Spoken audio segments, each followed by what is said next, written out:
नमस्कार, मैं योगेश राणा। उत्तराखंड बीजेपी में कुछ बातें, कुछ फैसले ऐसे होते हैं जो चर्चा का केंद्र बिंदु बन जाते हैं। अभी हुए एक फैसले ने सवाल को जन्म दे दिया है, क्या उत्तराखंड में मंत्रिमंडल विस्तार टल गया है? क्योंकि जिन लोगों के मंत्रिमंडल में शामिल होने की चर्चा लंबे समय से चल रही थी, उनमें से कुछ को तो बीजेपी के प्रदेश अध्यक्ष महेंद्र भट्ट ने प्रवक्ता बना दिया है। बीजेपी में एक व्यक्ति एक पद का सिद्धांत लागू रहता है, इसीलिए सवाल यह उठ गया है, क्या विनोद चमोली और खजानदास मंत्री पद की दौड़ से बाहर हो गए हैं यदि आने वाले समय में मंत्रिमंडल का विस्तार होता है तो? क्योंकि इन दोनों के नाम की चर्चा लंबे समय से चलती रही है। धर्मपुर से विधायक विनोद चमोली और राजपुर रोड से विधायक खजानदास ने उनको संगठन में प्रदेश प्रवक्ता के पद पर नियुक्त करने पर अपनी प्रतिक्रिया दी है। उनकी प्रतिक्रिया सुनेंगे, लेकिन उनकी बात सुनने से पहले यह समझते हैं कि बीजेपी ने 2027 के विधानसभा चुनाव की तैयारियों को लेकर यह जो 9 प्रदेश प्रवक्ता नियुक्त किए हैं, आखिर इनमें उन लोगों को शामिल क्यों कर लिया जो मंत्री बनने की दौड़ में माने जा रहे थे। बीजेपी ने अभी प्रदेश लेवल पर 9 प्रवक्ताओं की नियुक्ति की है। इनमें 3 ऐसे नाम शामिल किए गए हैं जो बहुत ही चौंकाते हैं। पहला नाम विनोद चमोली का नाम है। विनोद चमोली बीजेपी के बड़े नेता है। उत्तराखंड के धर्मपुर से बीजेपी के विधायक है, लगातार जीतते रहे हैं। वो बीजेपी के बड़े ही सीनियर नेता है, मौजूदा समय में पहली पंक्ति में खड़े हुए नेता है। अगर बीजेपी में सीनियर नेताओं को लेकर कोई 1, 2, 3 की हायरार्की बनाई जाए तो आप याद कीजिए, जब उत्तराखंड में प्रदेश अध्यक्ष की नियुक्ति की बात हो रही थी तो विनोद चमोली का नाम भी लिया जा रहा था। चर्चा यह थी उनको बीजेपी का प्रदेश अध्यक्ष नियुक्त किया जा सकता है। जो 2-4 नाम चल रहे थे जिनको प्रदेश अध्यक्ष बनाया जा सकता था, जो संभावित नाम थे, उनमें विनोद चमोली का नाम भी मीडिया में चर्चाओं में रहता था। ऐसा हुआ नहीं। बीजेपी ने प्रदेश अध्यक्ष के पद पर एक बार फिर से महेंद्र भट्ट को ही बैठा दिया, उन्हीं को जिम्मेदारी सौंप दी। इसके बाद मंत्रिमंडल विस्तार की बात हुई तो मंत्रिमंडल विस्तार में मंत्री बनने की लाइन में जो नाम चर्चा में आते रहे हैं, वो जो टॉप पर 2-3 नाम रहते हैं, उनमें एक नाम विनोद चमोली और दूसरे खजानदास का नाम भी शामिल रहता रहा है। लेकिन बीजेपी ने दोनों को ही प्रदेश प्रवक्ता के पद पर नियुक्त कर दिया है। बीजेपी में, जैसा कि मैंने कहा, एक व्यक्ति एक पद का सिद्धांत रहता है, इसीलिए सवाल यह उठ गया, यदि मंत्रिमंडल का विस्तार होता है तो क्या यह मान लिया जाए राजपुर रोड विधानसभा सीट से विधायक खजानदास और धर्मपुर विधानसभा सीट से बीजेपी के विधायक विनोद चमोली का नाम उस लिस्ट से हट गया है, उस सूची से हट गया है। मंत्रिमंडल में शामिल किए जाने वाले लोगों के संभावित नाम जिस सूची में हुआ करते हैं, और यदि ऐसा है तो फिर आखिर मंत्रिमंडल विस्तार में किन किन विधायकों को शामिल किया जाएगा अगर ये हट रहे हैं तो? आप विनोद चमोली और खजानदास की बात सुनिए, जो वो कह रहे हैं खुद को प्रदेश अध्यक्ष के द्वारा प्रदेश प्रवक्ता नियुक्त करने के सवाल पर। इसके बाद बात को आगे बढ़ाते हैं। मुझसे मत बात करो ना, पार्टी के नेतृत्व से पूछो तो उन्होंने क्या सोच के क्या होगा। उनको लगता हो सकता है प्रवक्ता बनकर मैं ज़्यादा बेहतर काम कर सकता हूँ, हो सकता है उनको लगाओ, तो समीक्षा उनको करनी है, मुझे थोड़ा ना करनी। लेकिन पार्टी ने अगर कोई काम दिया तो उसको करेंगे। तो मेरा व्यक्तिगत विषय मुझे क्या लग रहा है क्या नहीं लग रहा है वो बहुत ज़्यादा सार्वजनिक करने की बात नहीं है। लेकिन ठीक है, पार्टी ने अगर कोई निर्णय लिया तो निर्णय सिरोधार्य है, उसको स्वीकारना तो होगी। पार्टी कार्यकर्ता है, कहीं नहीं रखता हूँ। मेरा आकलन पार्टी को करना है। अब उनका आकलन का क्या तरीका है ये वो जानते होंगे, लेकिन मुझे कहीं कोई बात नहीं रखनी है। मुझे जो काम दिया जाएगा मुझे वो करना है। मैं सिर्फ अपने, एक है ना गीता में कर्म का सिद्धांत है कि आपका अधिकार सिर्फ कर्म करने पर है, मेरा अधिकार सिर्फ कर्म पर है। जो काम दिया जाएगा उसको मुझे कैसे बेहतर करना है उस पर मेरा अधिकार है, वो मेरा काम है। बाकी परिणाम क्या आएंगे वो मेरे हाथ में नहीं है।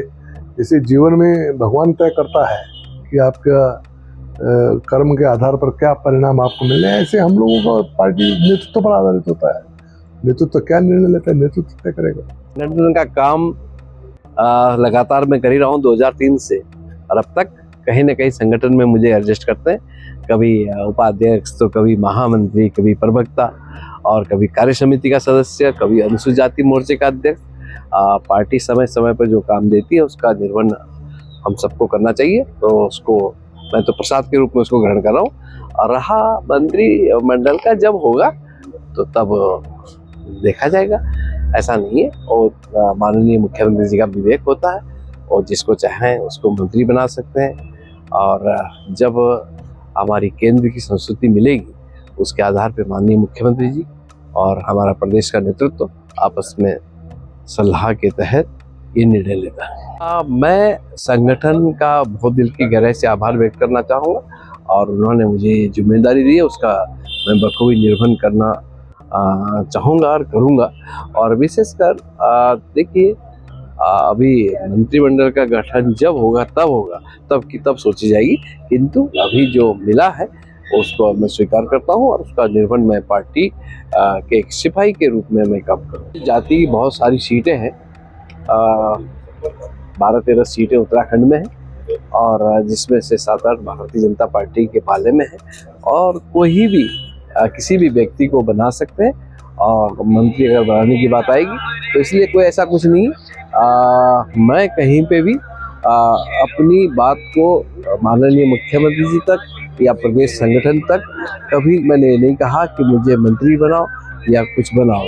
मैं अपने काम पे, जो मुझे काम पार्टी देती है, उसका हमको निर्वहन करना भी है और उसको जिम्मेदारी के तहत निभाना। खजानदास तो बहुत ही सीधी सी बात कह रहे हैं। उनका कहना है जो जिम्मेदारी संगठन ने दी है वो सदा की तरह इस बार भी उसको निभाएंगे। पहले भी तमाम तरह की जिम्मेदारी संगठन से मिलती रही है। उन्होंने कभी अपनी तरफ से मंत्रिमंडल में शामिल होने को लेकर किसी से कुछ कहा भी नहीं है। लेकिन विनोद चमोली की बात और उनकी जो लय है बात को कहने की, उस पर ध्यान दिया जा सकता है। जो यह बताता दिखता है कि वो जितने सीनियर है बीजेपी में उत्तराखंड में, उनको बहुत अधिक हकदार है। जो अभी मिला हुआ है उससे भी अधिक जो उनको संगठन जिम्मेदारी सौंपता रहता है, वो उससे अधिक के हकदार है। वो बहुत खुलकर तो कुछ नहीं कह रहे हैं, लेकिन वो यह तो कह ही दे रहे हैं कि मुझे कैसा लग रहा है, यह मेरा व्यक्तिगत विषय है, इसको जाहिर करने की बहुत ज़रूरत नहीं है। वो यह भी बहुत ही साफ साफ कह रहे हैं कि मुझे ये जिम्मेदारी क्यों दी गई, यह सवाल पार्टी नेतृत्व से किया जाए, वहीं पर पूछा जाए। इन बातों के कुछ मायने निकाले जा सकते हैं।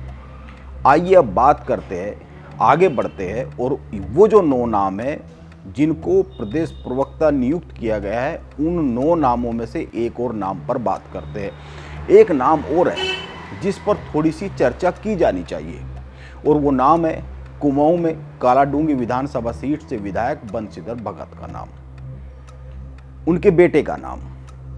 उनके बेटे विकास भगत को बीजेपी ने प्रदेश प्रवक्ता बनाया है। विकास भगत को यह पद दिया जाना यह संकेत करता हुआ दिखता है कि आने वाले चुनाव में 2027 में बीजेपी कालाडूंगी से बंशीधर भगत की जगह पर विकास भगत को भी क्या टिकट दे सकती है। अभी चुनाव करीब 1.25 साल की दूरी पर है, इसीलिए क्या यह माना जा रहा है कि विकास भगत को यह जो जिम्मेदारी सौंपी गई है, यह एक मौका दिया गया है खुद को आने वाले समय में टिकट के दावेदार के तौर पर तैयार होने के लिए, खुद को साबित करने के लिए। क्योंकि कालाडूंगी सीट पर हल्द्वानी के मेयर गजराज सिंह बिष्ट की भी नज़र है, और गजराज सिंह बिष्ट, विकास भगत और बंशीधर भगत को अगर एक साथ मिलाया जाए तो भी वो मुश्किल खड़ी करते हुए दिखते हैं। जिस तरह के समीकरण वहाँ पर कालाडूंगी सीट पर नैनीताल जिले में बन रहे हैं, इसीलिए सवाल यह उठ गया है कि विकास भगत की प्रदेश प्रवक्ता के पद पर नियुक्ति से क्या बंशीधर भगत को आने वाले संभावित मंत्रिमंडल विस्तार में जगह नहीं मिलेगी, और क्या बंशीधर भगत और विकास भगत दोनों मिलकर 2027 के लिए तैयारी में जुटने के संकेत संगठन ने दिए। विकास भगत को 1.25 साल का वक्त दिया है कि वह पिता की जिम्मेदारी को संभालने के लिए, चुनाव लड़ने के लिए खुद को तैयार कर ले। यह सवाल बहुत ही महत्वपूर्ण हो जा रहा है। और आखिरी में एक और नाम पर चर्चा करते हैं।